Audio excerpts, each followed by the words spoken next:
बाद जिस तरह से अखिल गोगोई के खिलाफ एक मुकदमा उसके बाद दूसरा मुकदमा, एक जेल से बाहर निकले तो दूसरी जेल में पकड़ने के लिए तैयार, पूरा स्टेट ने हर तरफ से फैसला कर रखा था कि इस आदमी को बाहर नहीं आने देना। आज के हालात में हमारे कॉन्स्टिट्यूशन के बेसिक्स को दोहरा देना अपने आप में बहुत बड़ा हिम्मत का काम हो जाता है, तो उस लिहाज से दिल्ली हाई कोर्ट ने हिम्मत का काम किया है।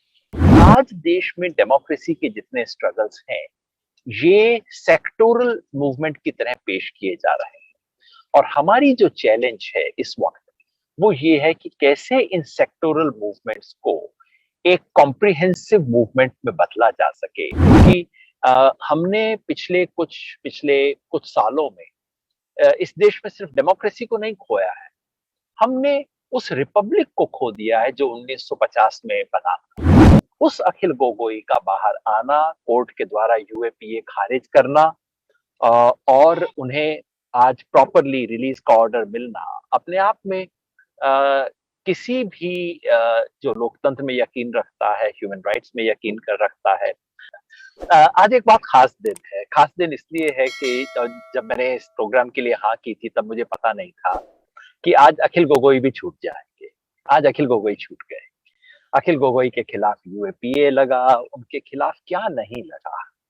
पिछले कोई 2019 दिसंबर में, शायद 11 दिसंबर को या 12 दिसंबर को वो अरेस्ट हुए थे, और उसके बाद जिस तरह से अखिल गोगोई के खिलाफ एक मुकदमा उसके बाद दूसरा मुकदमा, एक जेल से बाहर निकले तो दूसरी जेल में पकड़ने के लिए तैयार, पूरा स्टेट ने हर तरफ से फैसला कर रखा था कि इस आदमी को बाहर नहीं आने देना।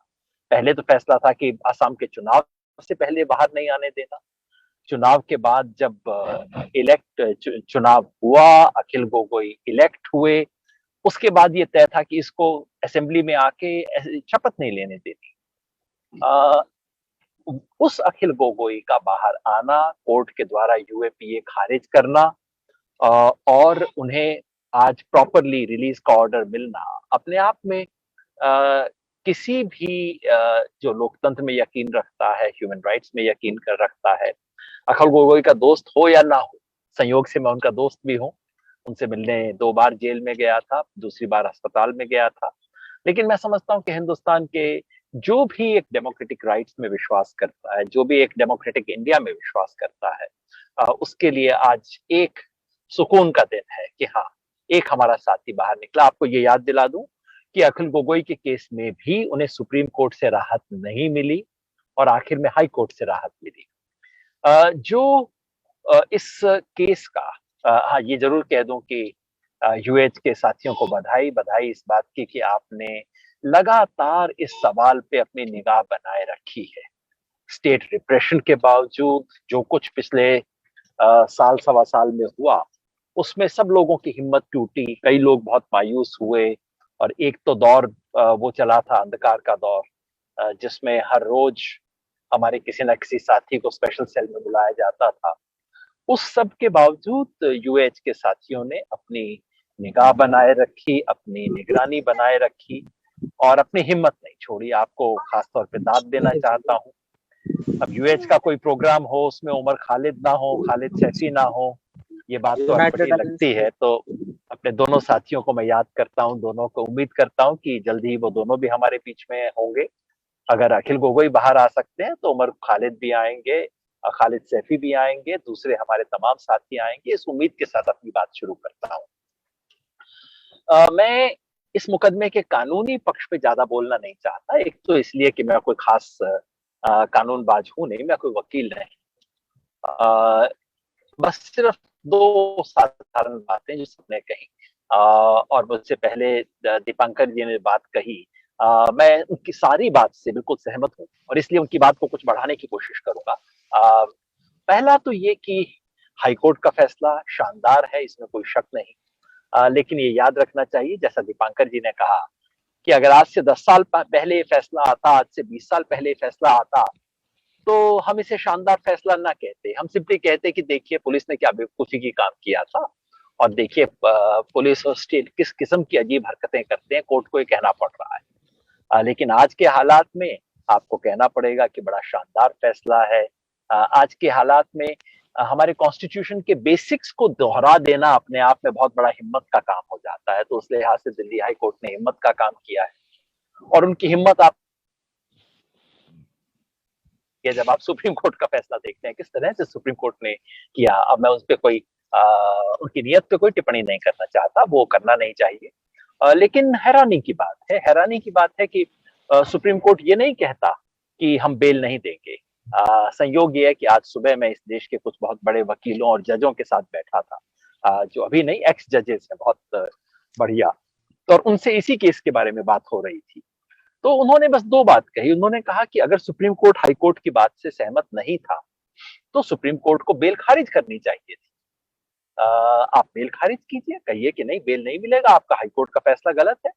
आप बेल खारिज नहीं करते हैं, लेकिन ये कहते हैं कि हाई कोर्ट का जजमेंट अजीब है।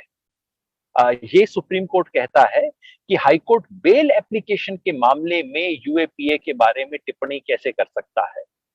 मैं तो जानता नहीं था, लेकिन उन जज साहब ने, और देश के बड़े नुमाया वकील हैं, उन्होंने मुझे बताया कि यूएपीए के बारे में जितने भी गाइडलाइंस सुप्रीम कोर्ट ने आज तक इशू किए हैं, वो सब बेल मैटर में ही तो किए गए हैं। तो इसमें कुछ भी नई बात नहीं थी। जिस बात के लिए सुप्रीम कोर्ट हाई कोर्ट को एक तरह से डांट रहा है कि आपने बेल मैटर में ये बात कैसे कह दी, वो काम तो सुप्रीम कोर्ट कई बार कर चुका है। तो खैर, मैं बहुत हैरान हुआ इस देख के। लेकिन कोर्ट कचहरी में आजकल बड़ी हैरान करने वाली बातें होती रहती हैं, बहुत रूटीनली होती रहती हैं, उसके बारे में जितना कहा जाए कम है। मगर आजकल एक धारणा बन गई है लोगों की। पहले सोचते थे कि आपको निचले कोर्ट में जस्टिस नहीं मिलेगा तो आप हाई कोर्ट जाएंगे, हाई कोर्ट में भी अगर आपको न्याय नहीं मिलेगा तो फाइनली सुप्रीम कोर्ट में तो आप एक उम्मीद रखेंगे। आजकल लोगों को लगता है कि हाई कोर्ट में उम्मीद ज्यादा है, और सुप्रीम कोर्ट में जाने से थोड़ा घबराने लग गए हैं आजकल लोग, जो एक किसी भी एक जस्टिस के सिस्टम के लिए बहुत अच्छी बात नहीं, क्योंकि सुप्रीम कोर्ट हमारे लिए सबसे ऊंची पंचायत होना चाहिए। जहां किसी को लगे कि दुनिया में कहीं इंसाफ नहीं मिलेगा, तो जब मैं सुप्रीम कोर्ट का दरवाजा खटखटाऊंगा या खटखटाऊंगी, तो कम से कम वहां तो मुझे इंसाफ मिलेगा। आजकल कम से कम लोगों के मन में इस तरह का विचार मैं देख नहीं पाता हूँ, और इससे हर हिंदुस्तानी को अफसोस होना चाहिए। खैर, मैंने कहा था कि मैं बहुत ज्यादा इस पे लीगल टिप्पणी नहीं करूंगा, क्योंकि लीगलिटी के बारे में मेरी जानकारी काफी कम है।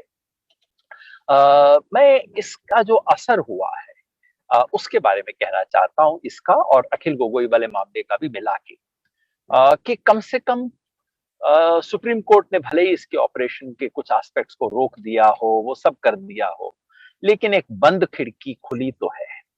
बंद खिड़की में से कुछ रोशनी आनी शुरू तो हुई है।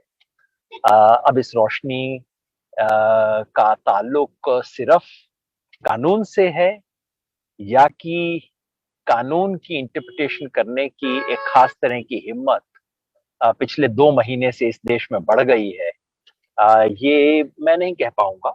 लेकिन कहीं लगता है कि पिछले 2 महीने में कुछ जुबान जो बंद पड़ी थी वो खुलने लगी है।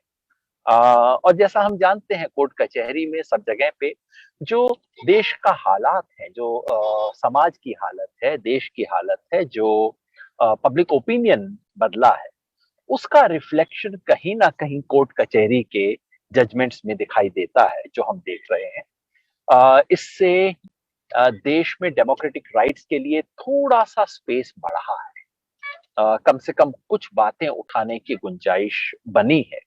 और जैसा दीपांकर जी ने कहा, हम सबकी ड्यूटी बनती है कि हम उस स्पेस को कैसे बढ़ा सकते हैं। इस संदर्भ में जो एनटीसीए प्रोटेस्ट थे, जो मूवमेंट था, उस मूवमेंट का एक बहुत बड़ा योगदान इस देश में रहा है। क्योंकि 2019 में मोदी की दूसरी विजय के बाद ऐसा महसूस होने लगा था कि जैसे कोई विरोध हो ही नहीं सकता, और खास तौर पे माइनॉरिटीज की तरफ से तो जुबान खोली जा सकती है, ये मुमकिन नहीं लगता था किसी को। एनटीसीए प्रोटेस्ट ने लोगों को जुबान खोलना सिखाया, उसकी हिम्मत दी। चाहे उसके बाद कोविड के चलते सरकार ने एक कैलेमिटी को एक अपॉर्चुनिटी की तरह इस्तेमाल किया, मूवमेंट को सप्रेस किया, और उस हालात में मूवमेंट को चलाना मुमकिन भी नहीं था। लेकिन उसने जुबान दी। उस मूवमेंट ने देश को नई लीडरशिप दी। मैं समझता हूं आने वाले 15-20 साल तक हम ऐसे तमाम नए लीडर्स देखेंगे इस देश में जो कि एनटीसीए प्रोटेस्ट के दौरान आए। मैं जहां जहां गया, मैं कम से कम 15-20 शाहीन बाग में गया था, हर जगह मैंने यंग मुस्लिम औरतों को देखा। कई तो स्कूल की स्टूडेंट्स, कॉलेज की स्टूडेंट्स, और कितनी हिम्मत, कितने कॉन्फिडेंस के साथ तो वो बोल रही थी, मैनेज कर रही थी। वो मैं समझता हूँ कि हमारी डेमोक्रेसी के लिए बहुत बड़ी एक अचीवमेंट है, और उस अचीवमेंट पे हमें बिल्ड करना चाहिए। इस वर्डिक्ट का, और इस वर्डिक्ट के बाद और जो अखिल गोगोई वाला भी वर्डिक्ट आया है, उस सब का एक इम्प्लीकेशन ये है कि इस देश में लोकतंत्र की लड़ाई की का दरवाजा थोड़ा सा खुला है। एनटीसीए प्रोटेस्ट ने जिसकी बुनियाद रखी थी, और फार्मर्स मूवमेंट ने, किसानों के आंदोलन ने जिस बुनियाद पर एक दीवार खड़ी की है, उसे पुख्ता करने की आज एक गुंजाइश बनी है। इन दोनों वर्डिक्ट्स ने उसका रास्ता खोला है। जरूरत यह है कि हम उसे अब आगे लेके जा सके। अभी तक, जैसा दीपांकर जी ने कहा, अभी तक इस देश में डेमोक्रेसी बचाने के जितने भी स्ट्रगल्स हैं वो सेक्टोरल रहे।